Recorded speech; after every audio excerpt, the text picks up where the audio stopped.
sports fans, everyone across the nation. This is Uneducated Sports Talk live on YouTube. How you guys doing, man? Thank y'all for being a part of this. Whether you're watching on rebroadcast or live, man, thank you guys for being supporters of the USC Nation. We are in the building, y'all. We're going to recap week 2 of the NFL season, and it was crazy. I don't know if we're just missing sports, missing the atmosphere of the fans being inside the stadiums, but I mean, first 2 weeks have been tremendous for me. I don't know about you guys. As you take a quick look at all the games that happened over week 2, all the scores, we will go ahead and recap them, and we will give our predictions, well, not our predictions, but we'll give our thoughts on each game. So, guys, stay smart, stay uneducated. Let's go ahead and get it, y'all.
Yo, what's up, y'all? We are back once again, man.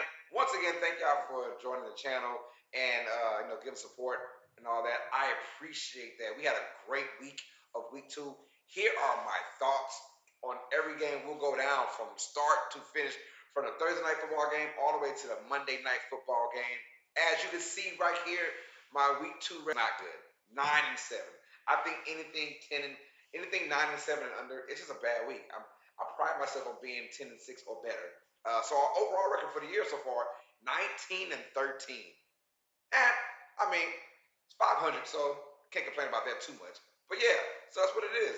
So before we get started, don't forget, if you are new to the channel, please like, thumbs up, and subscribe to Uneducated Sports Talk, to where you can get all things current, especially the NFL right now. We got a bunch of NFL going on. And click the notification bell and hit that all button, to where you can see every single time where I'm about to upload, what day, what time, and that way you'll be the first ones to know all that and more on Uneducated Sports Talk. And my Cash App is not posted on here, but my Cash App is $Uneducated Sports Talk. Right now we have 237 subscribers, 300 subscribers. Someone's getting $300. So that's just the God truth right there. 300 subscribers, someone's going to win $300. One lucky subscriber will get that, man. So let's get on with it now. I appreciate it. And let's put a little music in the background. Here we go. All right, and our first game on the docket was a Thursday night classic. And if you want to see my commentary on that, I have it. It is the Giants at the Washington football team. And that was an awesome game. For Thursday night football on the NFL Network, those usually aren't the better games. They usually save those Thursday night games for Fox, the good games. But this one gave us everything and them some. So very excited about this game. The Giants lose 29-30. We actually got that one right. We predicted it. And this game was back and forth and back. Mind you, Taylor Heinicke was in the game now for Ryan Fitzpatrick. Fitzpatrick was out with a hip injury, so Taylor Heinicke was going to be starting quarterback, and he did awesome in this game. Awesome. I mean, honestly,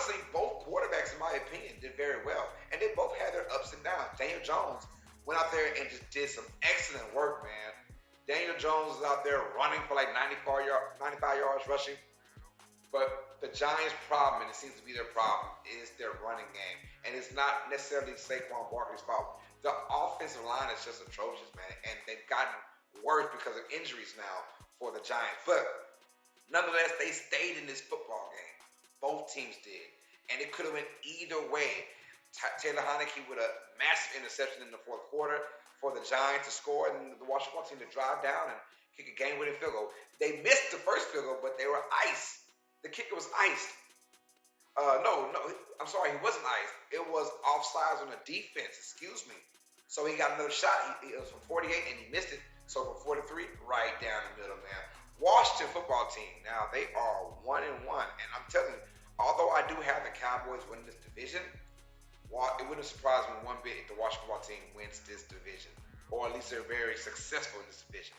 They have a good defense behind them, and it's not promising when you see the Giants put up 29 points on the road against your squad. So that's not promising at all. But respect is earned and given to Washington. Shout out to them, man. Had a chance to beat the Chargers as well in week 1. So this is still a good team, and Taylor Heinicke is still a really good quarterback taking over for Ryan Fitzpatrick. So we got that one right, man. Our next game on the docket, as you can see, is the Las Vegas Raiders at the Pittsburgh Steelers. We got this one dead wrong. First of all, shout out to the Las Vegas Raiders. I did an over-under on John Gruden's, and I said 6. How many years he'll be in Las Vegas Raiders head coach? Is it over or under 6 years? And I went with the under. I do say now, although they are 2-0 to start the season off, this is still the Raiders, and we'll find out more about them as the season goes. But they won 26-17. Shout out to the Raiders, man. That defense came up, but it's more about the Steelers' offense. Call it what you want. Big Ben is not that quarterback anymore, and he hasn't been for nearly about 2 years now. Big Ben is a shell of himself, and the offense struggled. Running game has been bad. Najee Harris tried to make it means for that, and you need more than just Najee Harris, to win these games. They needed an offensive line, and they kind of look. They could have easily been 0-2. They start off 10-0. Start off down 10-0 against the Bills in week 1, and their defense and special teams made them win that game. The offense has got to come alive somewhere, somehow. I don't know why the Steelers didn't really go with a really good backup plan for quarterback, because if Big Ben, who is now sort of hurt, he had a pectoral injury. He got hit 10 times in week 2. More of him holding on to the ball longer, maybe off the line work, but the Steelers looked bad on offense, and the Raiders took over. And say what you want about Derek Carr, and I was the biggest Derek Carr fan, and then last year I kind of got off the bandwagon and said, you know what, maybe it's time for a change. John Gruden stuck with Derek Carr, and Derek Carr now, that pass to Henry Ruggs was beautiful. I think it was a 54-yard touchdown, right on the freaking money, man. Right on the money. Raiders win 26-17. They go to 2-0 in that division now. They're up top because they're tied with the Broncos, for 2-0. You would think the Chiefs and the Chargers would be the better ones in the division. And right now, Raiders and the Chargers can brag. Raiders and the Broncos can brag about being 2-0 in the AFC West. Steelers go to 1-1, and there are still many questions about this football team. Mike Tomlin, to his credit, is making the best out of a lackluster squad, honestly. A lackluster squad. So we'll see about this Steelers team going forward. But Raiders, I like what I'm seeing right now. Tough, gritty. They had that crazy Monday night game against the Ravens where they won in overtime, where it felt like both teams wanted to lose that game.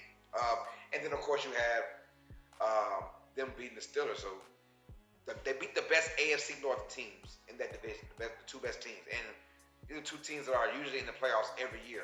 So for the Raiders to come out week 1 and week 2 and put on good games and good wins against the squads, shout out to the Raiders, man. All right, next on the docket, the 49ers at the Eagles. We took a gamble on this one. We said the Eagles would win this game. And the Eagles had their chances. They did. But Jalen Hurts going to do so much for this squad right now. 49ers, 17. Eagles, 11. And that's a weird number, obviously. A weird number. You never see 11 up there as a final score. But that's what the Eagles got, 11 points. 17-11. And the 49ers, they keep losing running backs. It was Hasty. And now, you got a lot of guys that's hurt. They've had four different running backs lead a team in rushing over the last 4 years. Every year is someone different, and this year might be no different as well because Robert Mostert is out for the season. And whew, Eagles and the 49ers played a hell of a game. Despite the 49ers struggles with their running backs, they are not struggling on defense. This defense is still a really good defense. No matter what changes they go through, 49ers still have a really good defense. They win it 17-11. And, George Kittle had a horrible game.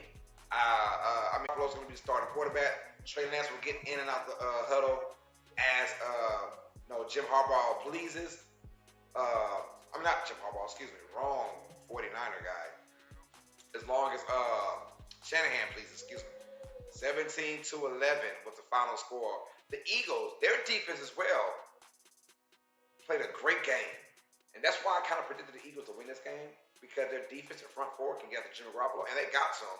And they made it tough for anything the 49ers could do. Made it tough. But nonetheless, 49ers do win this game 17-11. They go to 2-0. Eagles go to 1-1.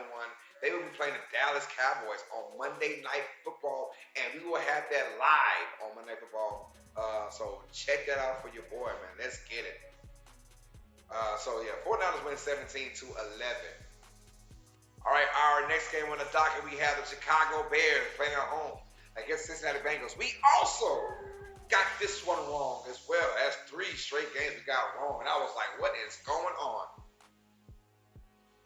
Bears were up 20-3, looking comfortable. Joe Burrow and gang finally got going, but before that, Joe Burrow and gang were struggling on offense. A pick 6 to Roquan Smith.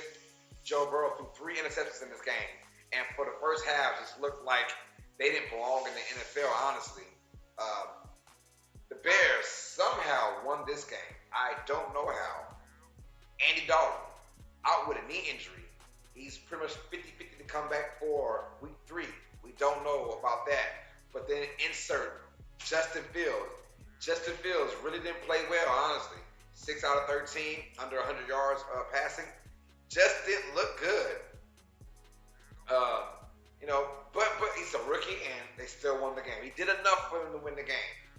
But Andy Dalton going out, they kind of embraced, and I thought like Andy Dalton said, you know what, kid, this is your team. But reports say that if he's healthy, Dalton will be a starting quarterback for the Bears. Look, the Bears will still have that defense. That defense is still there, and the Bengals felt all that rap. Jamar Chase did get a touchdown, so shout out to Jamar Chase. He got a touchdown, but just too little, too late for the Bengals. The Bears win it. Both teams go to 1-1. We had the Bengals win it because I thought the Bengals would come out with more confidence. We saw in that second the second quarter of that Bengals-Vikings game, and the Bengals seemed to find their stride of who they want to be on offense. Joe Mixon, 21 carries, only 70 yards rushing, but he had 21 carries. So they want to run the ball. They want to be a physical team. Front four on offense, the offensive line and their front four on defense is really good as well this year. So the Bears found a way to win this game. They go to 1-1. Bengals going to win as well. Next game, we have the Houston Texans at the Cleveland Browns, and we got this one right. We did say if the Browns want to be taken serious as contenders, they had to put a stump of mud hole in the Texans. They had to. They won the game, but 31-21 is a lot closer than what it seems. It's a 10-point game, but this game was for the taking towards the end. The Texans made a few more mistakes. Tyrod Taylor's out the game. You have David Mills coming in as a backup because Deshaun Watson will not play at all. Another healthy scratch once again for Deshaun Watson. So I'm pretty sure he's not going to play at all this season for the Texans. But the Browns, 31-21 victory over the Houston Texans. Baker Mayfield. It shows that when you got to put the ball in his hand, Baker Mayfield makes things happen. He did a great job this year, over 250 yards passing in this game, a few touchdowns, and just shout out to the Browns in that running game with Nick Chubb, Kareem Hunt. They do their thing as well, but they still struggled in this game. For a good point, they struggled against the Houston Texans. Now, I don't know if that's saying the Texans are just that good, or Houston's that, or the Browns are that. No, not the the team that we think they are. So far, I'm saying hold up on that Browns, AFC Championship talk. This is the type of game they should have blown them out, and they let the Texans in too long. And the Texans have a lot of scrap players, although some decent players and some big names on that squad. A lot of scrap players though. But Browns came out. Nick Chubb did his thing. I enjoy watching Nick Chubb. To this day, I'm very sad I didn't get Nick Chubb in my fantasy. I don't know why I went with Zeke, but that's for another day, another time. Browns win 31-21. Both teams go to 1-1. All right, our next game, the Denver Broncos versus the Jacksonville Jaguars. This is basically Trevor Lawrence's home debut. And boy, did he stink the joint up. Now, mind you, the Broncos, they pose a really good defense, and they're going to play a lot of bad teams this year. First 2 games of the season, Giants and the Jaguars. It doesn't get no easier than that. You play a style of offense where you bend but don't break. On offense, shortening it. And that's the reason why Teddy Bridgewater is the quarterback. These are the games that you got to win. If you're the Broncos, you have to win because you're going to face 2 games against the Chargers, 2 games with the Chiefs, and 2 games against the Raiders. Those are 6 games that you could potentially lose. So the rest of these games, you've got to win these games for sure. And they have a last place schedule, so they're going to play teams like the Jaguars and teams like the Texans, that kind of thing. So my point is the Broncos won this game because Teddy Bridgewater is a bridge quarterback, but he's fundamentally sound. He is not going to significantly help you to win, but he's not going to hurt you in the loss. He's not. He just won't put yourself in that situation. He makes all the right plays, all the smart plays, as a matter of fact. Teddy Two Gloves is the guy for Denver, and so far, so good. That defense is going to be a top 5, top 10 defense for sure. They didn't really pick up Trevor Lawrence. I think they had 1 interception, maybe. But Trevor Lawrence, I don't know his stats was 14 out of 32. It was something horrible, man. But welcome to the NFL. This isn't Clemson. This isn't, you're not facing any ACC teams. And mind you, if you see that Jaguars roster, not a good roster. They're the number 1 overall pick last year, and for good reason why. This team just isn't good. They're not good on offense or defense. So they might be trying to go for another number 1 pick. Now, mind you, Trevor Lawrence is still going to be a really good quarterback. He will be. And the last time we saw someone like Trevor Lawrence with this much hype, Peyton Manning. Peyton Manning's first season as a rookie for the Colts. He went 3-13. Matter of fact, broke the rookie record for interceptions in 1 season. And now he's one, if not the greatest of all time, for sure top 3 of all time. So wait on Trevor Lawrence. I don't see anything wrong with Trevor Lawrence. I like Trevor Lawrence. You just got to get weapons around him like the coach did with Peyton. Put weapons around Peyton Manning. Well, they'll do the same thing in Jacksonville. Put weapons around Trevor Lawrence. Give him a good O-line. Give him some good receivers. And here we go. Broncos win this game 23-13. These are the type of wins that Broncos have to have. They got to have these wins because their schedule in their own division is tough as hell. So they have to win these easy games, and they do. They go to 2-0, sitting on top of their division along with the Las Vegas Raiders. All right, next game. Broncos and Jaguars got that right, by the way. Saints at Panthers. My poor New Orleans Saints. Saints at Panthers. Panthers win this by dominating 26-7 victory. And when I say dominating, the defense dominated New Orleans Saints offense. Now, mind you, the Saints had about 10 coaching staffs, members gone. I thought Michael Thomas, but Michael Thomas isn't playing until week 7. So that makes a difference. I'm telling people, like, this coaching in the NFL, it makes a big difference. Coaches put players in the right position. When you're out at least 10 of your main coaching staff, we're talking about a tight ends coach, running backs head coach, you're talking about linebacker coaching. You're talking about, O-line coaching. Everyone was out. It was basically Sean Payton and like the understaffed kind of guy. So, but no more excuses though, because the defense still looked good for the Saints.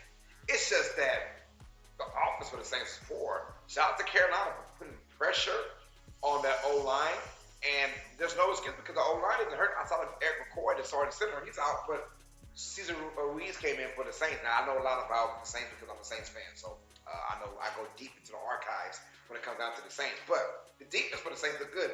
Don't get fooled by the score of 26-7. The Saints were in this game in the 4th quarter at 17-7. It's just the fact that They just, on offense, couldn't do anything. James barely got over 100 yards total. 11 out of 22, I believe. Just horrible offense. Kamara couldn't get going. Christian McCaffrey and DJ Moore, Sam Darnold, they all came up and they came out and showed up, especially in that first drive. Made it 7-0, put a statement in. Okay, we're going to take advantage of your guys' disadvantage right now. 26-7 the Panthers. They're 2-0, and they look like they might be legit contenders because of their defense. That line and the front seven got after Jameis Winston. They got after him and made it hard for Jameis. Now, Jameis threw 2 interceptions. One was sort of his fault, and the other one, not necessarily his fault. But people are going to say, oh, it's the same old Jameis Winston. No, calm down. It is not. If you see the receiving core the Saints are dealing with right now, no one can get separation at all.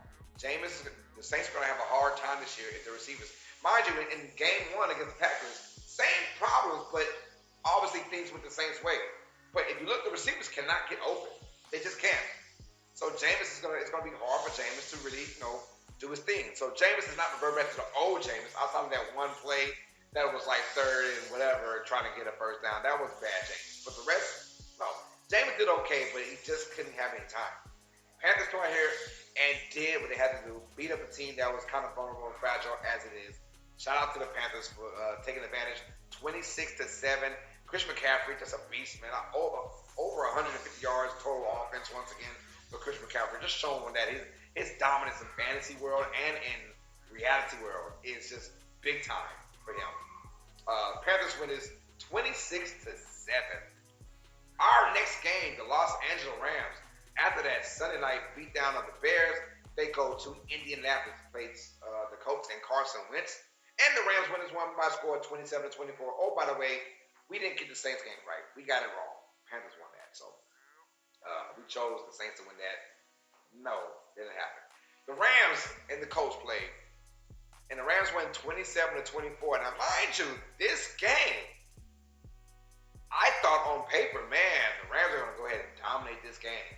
And not per se by the score, but just physically, and it didn't happen. The Colts came out, and mind you, the Colts are a dome team, and they have a really good fast defense. But the Rams, for the most part, were fine on offense. It was the Rams' defense that sort of scared me, because from that second quarter on, they really couldn't stop the Colts. They couldn't stop the short pass game, and the Colts were making big plays on offense. But shout out to Matthew Stafford and Cooper Kupp. That dynamic duo has been just a beast so far in the first 2 games of the season. Cooper Kupp over 160 yards receiving. Matthew Stafford almost 300 yards passing. The Rams win 27-24. Carson Wentz out of the game with not 1 but 2 ankle sprains. Like, I don't know how bad those sprains were. Honestly, if it was me, I'm still playing for my team, but I think Carson Wentz kind of felt like, this isn't me. They brought in a backup quarterback, and the backup didn't look good.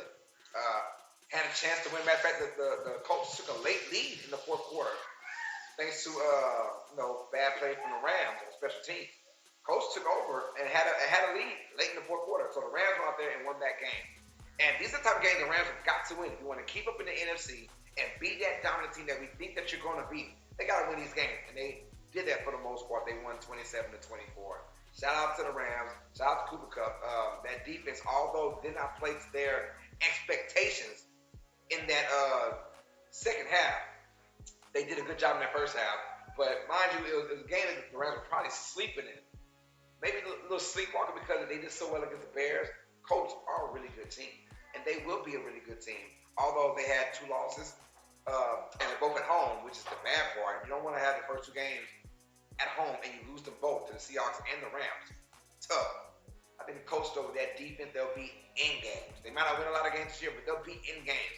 And Carson Wentz, as your starting quarterback, he's probably not the best option anymore. I feel bad for him because since that injury he had 3-4 years ago when the Eagles won the Super Bowl, he has not been the same. You just feel bad for him because at that time, he was going to win the MVP that year. Was it 2017, I believe? He was going to win MVP and most likely win the championship, the Super Bowl, but it didn't happen. So they're out.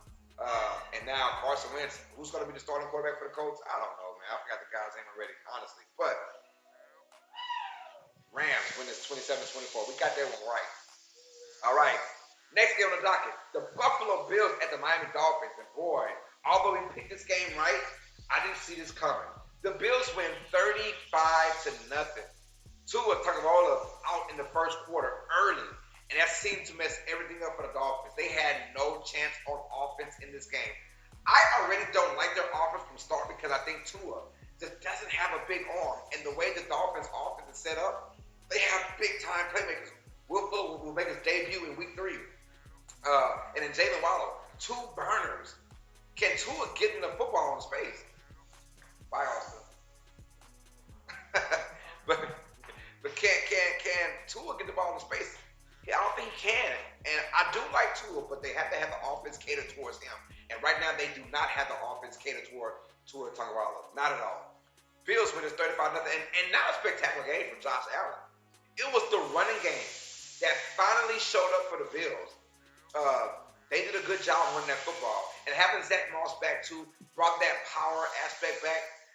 So it wasn't just Singletary. Now, Moss had that power game as well. 2 touchdown runs for him. And the running game, if the Bills can get this running game up and loaded, boy, they will be fine this year. They will be good to go. We saw the emergence of Josh Allen from year 2 to year 3. And now year 3 to year 4 of Josh Allen, can we see the running game support Josh Allen? And if that happens, the Bills will be contenders once again this year. They went 35-0.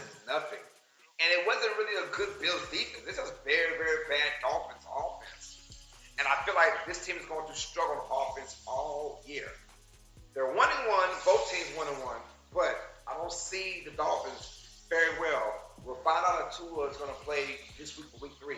I don't know yet. Rib injuries don't just go away in instances. Rib injuries, they last forever, pretty much, at least for the year. Bills win 35-0, dominating fashion over the Miami Dolphins in the AFC East rivalry. Spirit of AFC East rivalry is our next game. The New England Patriots at the New York Jets. And my goodness, we got this one wrong. We said the Jets will have an upset. I said 21-19, Jets upset. I just felt like it was going to be. And we were wrong about this one, y'all. The New England Patriots came out there, and I said this, although there's no more Tom Brady, there's no more flashy offense that's going to just dominate an offense. That's not there anymore for the Patriots. But when you have Bill Belichick, there will always be a good to great defense. This Patriots so far, even in the loss to the Dolphins in week 1, played good defense. In this week 2 game with the Jets, not 1, not 2, not 3, but 4 interceptions on Zach Wilson. As much as we praise Zach Wilson for that second half he played against the Panthers in week 1, he was not that guy at all. But this is your, like, welcome to reality, your NFL check, like, almost like Trevor Lawrence got against the Broncos. Zach Wilson got that against the Patriots. Patriots did not do him any favors. 4 times he looked lost out there. I mean, didn't even get, barely got to 100 yards passing, probably. I mean, it was just that bad of a beatdown. The Jets, on paper, just don't have a really good team on offense. They do not. They're another team that might be looking at, the number 1 draft pick overall. I don't know.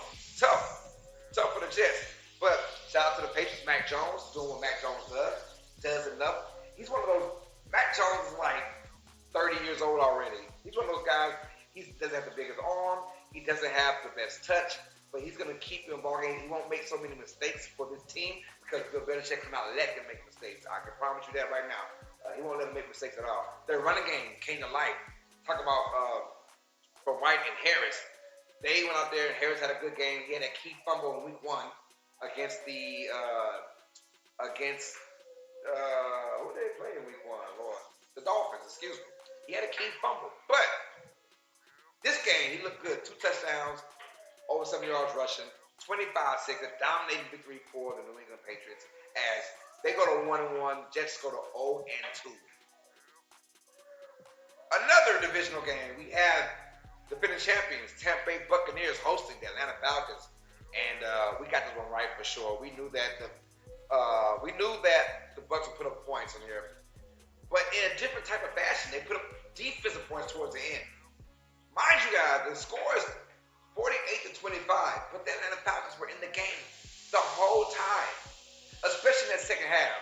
some reason, the Bucs defense sort of folded. Matt Ryan, win at his best. Matt Ryan's a beast at his best. But there's sometimes Matt Ryan can be Matt Ryan-like and be at his worst. And those times are hard. They were in this game. Kyle Pitts and Matt Ryan had a connection, matter of fact, from that second and third quarter. You felt the wrath of the number 5 overall pick. But I said this time and time again. Atlanta Falcons not getting any O-line help or not getting any defensive help in the draft was going to hurt them badly. Was going to hurt them badly. At one point, they were down by, the score was it 25 to 31, something like that? I mean, in this game, Tom Brady, 5 touchdown passes. Tom Brady doing what Tom Brady does. This Falcons defense is just garbage. Let's just be honest. This is plain awful. Outside of Deion Jones, this defense is horrible. Gronkowski with 2 touchdown passes, catches. Godwin with a touchdown catch. I mean, Tom Brady was finding and hitting everybody with 5 touchdowns for the day. The Falcons were there. They were there. And they imploded in the fourth quarter. A pick 6 for Matt Ryan, and then just another interception, and just bad, mistiming possessions for the Falcons toward the end. Who's that wide receiver? Is Calvin really the number 1 overall, the number 1 receiver for the Falcons? Now that Julio Jones is gone, tough break. I'm not quite sure about that. Falcons have a lot to answer this year. If not, they'll also be joining the Jets, the Jaguars, as teams that will be fighting for the number 1 overall pick this year. Bucs win this game easily, 48-25. Next game on the docket, which we said on our preview, we said Cardinals and Vikings might be the best game this week. And boy, were we right. 31-30 was the score. 9 minutes ago in the third quarter. These teams had over 60 points, and it was still 9 minutes ago in the third quarter. Now, that being said, the last 24 minutes, there are only 6 points scored combined. So that's just how the NFL works. Minnesota Vikings and Arizona Cardinals went back and forth. The Vikings taking an early punch, had a 2-score lead over the Cardinals. But Minnesota's defense, Mike Zimmer, is just not a happy camper with his defense right now. Giving up big plays. Now, mind you, Kyler Murray is just a beast. He is a dog. Kyler Murray is going to be that guy. And right now, if MVPs were talked about for the first 2 games, he's right there in discussion. Him and Russell Wilson, maybe Tom Brady as well. Right there in discussion for MVP. 34-33. And I mean, he had it going on. Kyler Murray had it going on to everybody. 2 touchdown passes to Hopkins. AJ Green got involved. Rondell Moore, the rookie, got involved for Purdue. For the Vikings, Adam Thielen once again scoring touchdowns. He keeps scoring touchdowns. It's 3 for the season. Jefferson got involved as well. Dalvin Cook over 100 yards. And you're like, okay, man, this offense is wonderful. What about the defense? They could not contain anybody, man. Could not contain anyone for the Cardinals. Cardinals win this one 34-33 and looking like dark horses in this NFC West. Now, mind you, the West is tough. Seattle, Arizona. Seattle, Arizona. Then you have the Rams, 49ers. It'd be a tough division. But to be 2-0, and Seattle could have had 14 2-0, but no. Seattle messed it up. We're talking about that in just a moment, y'all. But yeah, Cardinals go to 2-0. 34-33 victory over the Vikings. Mind the same team that put a beat down on the Titans as well. Vikings go to 0-2. Tough break for them in that NFC North. 34-33 your final score. Cardinals over the Vikings. Next game. Oh yeah, and we got that one right. Matter of fact, we got the Cardinals over the Vikings right. Barely. We said Cardinals win 32-29. 34-33 is the final score. So we were sort of close on that one. We got this right too, but we shouldn't have. The Tennessee Titans beat the Seattle Seahawks in overtime by a score of 33-30. Mind you, in the fourth quarter, halfway through, Seahawks were up 30-16, looking like the game was over with. But this man among men, they called Derrick Henry, showed up and he showed out. Derrick Henry, this dude is a freaking beast, man. Like, when it gets going, he really gets going. Derrick Henry doesn't really have or 100-yard rushing game is going to die. No, he's either giving you 70 yards rushing or he's giving you 150 plus. The Seahawks felt all that wrath from Derrick Henry in that second half. And mind you, in these type of games, that's why I've always said Derrick Henry should have got quarterback kind of money. He should have been the only running back in NFL history to have quarterback money. Because usually quarterback, when you're down 2 scores, quarterbacks usually get you back into the game. No. Derrick Henry, the running back, got the Titans back into this game. And then some. Big runs. And the Seahawks could not stop Derrick Henry. Mind you, the Titans go as far as Derrick Henry goes. They don't go as far as Ryan Tannehill goes. They go as far as Derrick Henry goes. Derrick Henry. So it's not Julio Jones. It's not A.J. Brown. It's not Ryan Tannehill. It's going to be Derrick Henry. He's going to be the one that's going to lead this team to what I think should be a good season this year. Seahawks. Russell Wilson balled out. I mean, just throwing bombs to Tyler Lockett. You thought this game was over with. You felt like, okay, Seahawks going 2-0. To lose this game in a fashion, and by the way, in overtime, Titans got the ball first. They punt the football. Seahawks get it. They had to punt it right back, so we had an opportunity in overtime as well. Chris Carson gave you touchdowns. Not yardage, but he gave you touchdowns. I mean, you had everything going. It felt all good. The defense was playing good. Of course, when you had to hit Derrick Henry 1,000 times, it's going to wear you out. Titans steal this one by a score of 33-30 in overtime. We got that one right, but barely. We barely got that one right, man. And because we got that one right, of course, we get the Dallas Cowboys at the Los Angeles Chargers wrong. We chose the Chargers to win this game, and we had a feeling it was going to be a 33-31 type of game, high scoring, back and forth. It was nothing like that. 20-17. Is the final score. The Cowboys win thanks to a Greg Zuerlein 56-yarder as time expired to win the game for the Dallas Cowboys. Offense was great for both teams. Both teams went up and down the field when they had the football. But the reason why the score is what it is, 20-17, because when you have penalties, right? Both teams were like first and 20, second and 15. But they were overcoming everyone. So they stayed on the field. So they were basically having 15-play drives, which is like 20-play drives because the penalties was like basically a play. So both teams could not score because they were having such long strides and overcoming bad field position and overcoming penalties. So if the penalties were not involved, mind you, this game would have been in the 40s for each team because both offenses were just going at it. Justin Herbert is the real deal. He is.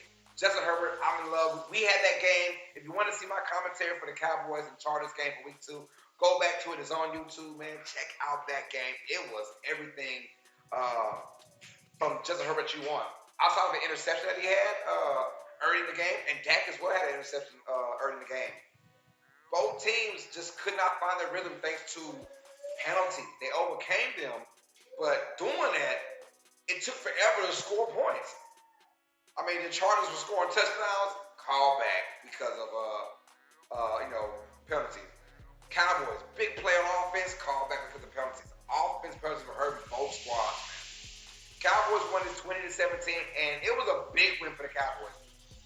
If they went 0-2, that wasn't such a big deal, but it would have felt like a big deal, Cowboys going 0-2. And thank goodness Zuerlein kicked that field goal and made it because we'd have missed it. Boy, so much heat would have been on Mike McCarthy for not calling timeout earlier. They waited. Lip Knox VR, what's up, man? Big dog from Canada, how you doing, brother? Thanks for joining in, man. We're talking about the Cowboys and the Chargers game, 20-17. Hey, any given Sunday, bro. Hey, I don't blame you for missing this for any given Sunday. That's my top sports movie. I don't care. I'm in the new school. Top sports movie, man. But yeah, 20-17, the Cowboys win. Both teams deserve to win this game. Both teams deserve to lose this game because of how many penalties each one got. 20-17, and mind you, the Chargers had way more penalties than the Cowboys. They did. So obviously the Chargers were more worthy of losing this game than the Cowboys. But these are the type of games that you hate to lose and you love to win. Nasty, and the Cowboys on the road too. Doesn't get any better than that. 20-17. Dak Prescott did just enough, but I do like Justin Herbert, Austin Eckler, Keenan Allen. Those boys come out to play every single time. On the Cowboys side, Zeke finally had a decent game, but Tony Pollard was the main man for that team. Over 100 yards 100 yards rushing, and a touchdown for Tony Pollard. He was everywhere in this game. And when your backup has more rush yards than your starter, and your starter still did decent, as in 70 rushing yards for Zeke, and I think a touchdown for sure, that's great because it was like a complete 180. A complete 180 for the Cowboys from playing against the Bucks, where they ran a total of maybe 15 times. They're playing against the Chargers, but they ran over 30 times. That's a complete change for the Cowboys. I'm glad they stuck with that message because when you run the football and you establish dominance, now they had too many penalties, so they couldn't really establish that type of dominance in this game. But through on out now, for now, they're going to establish dominance running that football with Zeke and Pollard. So be ready. We will have the Eagles and the Cowboys on Monday Night Football. I will be doing that, so stay tuned for that. I'll be on at 7:05 p.m. Central Time. Don't remind me, man, I am a Zeke owner. In 2 leagues, I'm a Zeke owner. I'm scared now because now Pollard's going to get a lot of the rushes. He's going to get a whole bunch of those rushes, man. I am definitely scared about that. You are right. All right, so our next game, the Chiefs at the Ravens. Boy, it was must-see TV. And honestly, I'm mad because I did not watch this. After the evening games, I settled down and I started talking to the wife. We just chilled out, watched a movie. We were chilling. As the movie was done, I thought, well, the Chiefs are up by 2 scores already. I thought the Chiefs won. I look back, the Ravens are celebrating thanks to Lamar Jackson and his historic. He continued to do well. Over 250 yards passing, 100 yards rushing in the same damn game for Lamar Jackson. I don't want to hear anything about he's not a quarterback. So when he's down, they want to kick him. But when he's up, let's give him praise because this is a huge win. I know the Ravens celebrated like it was a Super Bowl, and it wasn't a Super Bowl. But the Ravens were saying that the Chiefs were our kryptonite. Mind you, Pat Mahomes balled out. Travis Kelce balled out. And they still lost this game. But they should have won because your boy, Edwards Helaire, with the fumble at the Ravens side of the field, had a chance to kick the game with a field goal. It did not happen, but they did not get a chance to keep that field goal. Ravens were celebrating like they won the Super Bowl, but they should because it's not every day you beat the Chiefs, no matter what.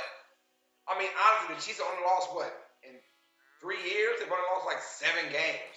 So it's very hard to beat the Chiefs. So when you do, I don't mind you celebrating. And Lamar Jackson doing his thing.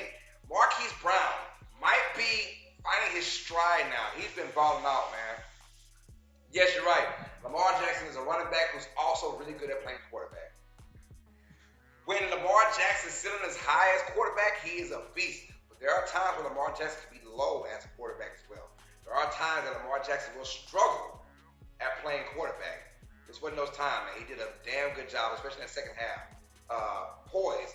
No matter what, he will always have poise. Lamar Jackson will always have poise. He's not going to keep himself down, and he won't be frustrated or flustered. None of that's happened for Lamar Jackson at all. And yeah, you're right, Marquise Brown this year, underrated now. I mean, so far in 2 games, Marquise Brown has had a great season so far in 2 games. And pretty much better than his whole entire last season. Maybe Sammy Watkins being on the other side puts a little bit of pressure off of Marquise Brown and kind of just played to himself. We don't know.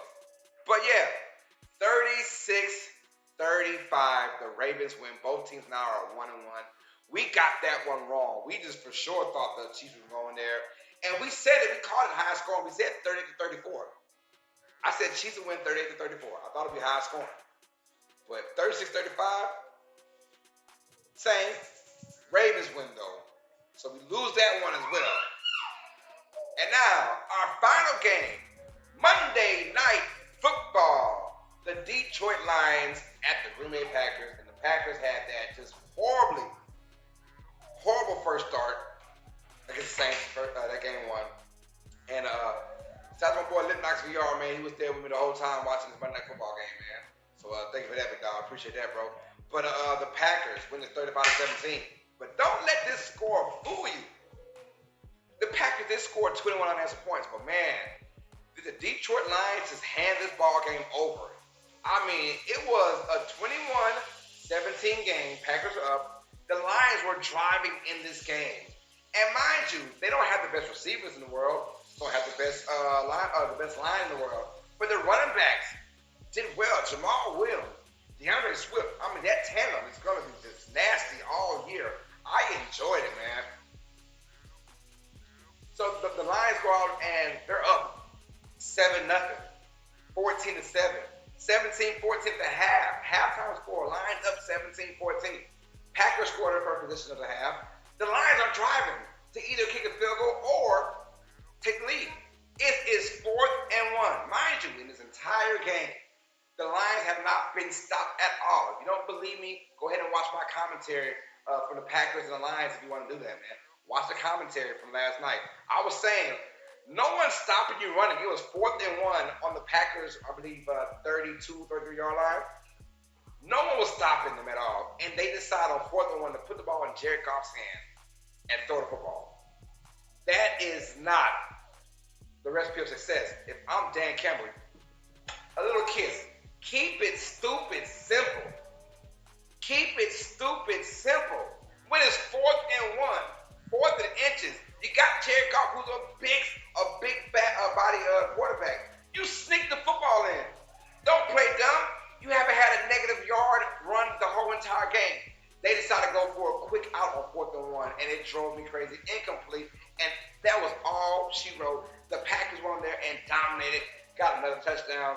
The next drive, the first play, Jared Goff fumbled. It was over with. That fast. I was very disappointed because the Lions had so much motivation. They were feeling themselves. They were confident. And then, basically, with that 4th and 1 decision to pass instead of run, their confidence oozed out of them, and you can kind of see it. Packers fans were just going crazy. But Green Bay needed this win in the worst way. In the worst way. If they would have lost to the Lions, can you imagine? Can you imagine the headlines right now? Poor Aaron Rodgers would be just getting bodied on left and right, man. He would have got bodied on. It didn't happen. Aaron Rodgers finally somewhere late in that first half to the end of the game, that Packers offense got going. Aaron Jones, 4 total touchdowns, 3 receiving, 1 rushing. And then Aaron Rodgers was just nickel and diming him toward the end. Him and Devontae Adams wound up going over 100 yards receiving. Barely, but it happened. I mean, big game for Aaron Rodgers. Just to silence the critics for at least 1 week. Silence the critics for 1 week because now we'll find out Aaron Rodgers once again, once he faces another good team or another good defensive team. How do they respond? We'll find out. The Packers won by a score 35-17. Lions go to 0-2. Packers are 1-1. And that, y'all, is our recap of week 2. Our scores and recap. Mind you guys, we went 9-7 this week. We're 19-13 overall. Not liking that, y'all. Not liking that. But we are 19-13 overall for the year. We'll try and do better next week. I do say 10-6 is better. 10-6 and better is what my goal is. I want to be 10-6 and better. 9-7, I'm not liking that. So I'll be back on here tomorrow, y'all. So stay tuned for tomorrow. We'll be doing our week 3 predictions and scores for the week 3 NFL season live at 7 o'clock p.m. Central Time tomorrow. We'll do our week 3 predictions. Mind you guys, Thursday Night Football is on Thursday. Panthers at the Texans. I will be doing that live commentary as well for that NFL game, man. That is must-see. Panthers and Texans should be a good one in Houston, man. So I'm going to be feeling myself, y'all. So thank y'all. Once again, before you leave, if you're on rebroadcast or live, please subscribe to Uneducated Sports Talk. Give us a thumbs up as well. Click the notification bell. Click that all button to get everything Uneducated Sports Talk. You'll be the first one to find out when I'm coming out with live videos. You'll be the first one to come out to see when I'm coming out with just all type of stuff, man. We're gonna do it all this season, y'all. So tomorrow, week 3 predictions and scores. Thursday, we got our Thursday night football game with the Carolina Panthers at the Houston Texans, man. But all y'all that's watching this, man, thank you guys. Rebroadcast. I thank y'all for support and the love. That being said, man. Oh yeah, another crazy week, yes sir. Texas about to get smoked, man. We're gonna find out, man. We're gonna find out, man. So yeah. Nip Knocks VR, man. Thank you once again, brother, for the love, man. I appreciate that, man. And for the homegirl PJ, it's your boy Carlos Clayton. And this is Uneducated Sports Talk Week 2 score and recap. I'll see you guys tomorrow for our Week 3 predictions and preview for the Week 3 NFL season, man. That being said, we are out. Uneducated Sports Talk. Stay smart. Stay educated. Love you, mama. We out.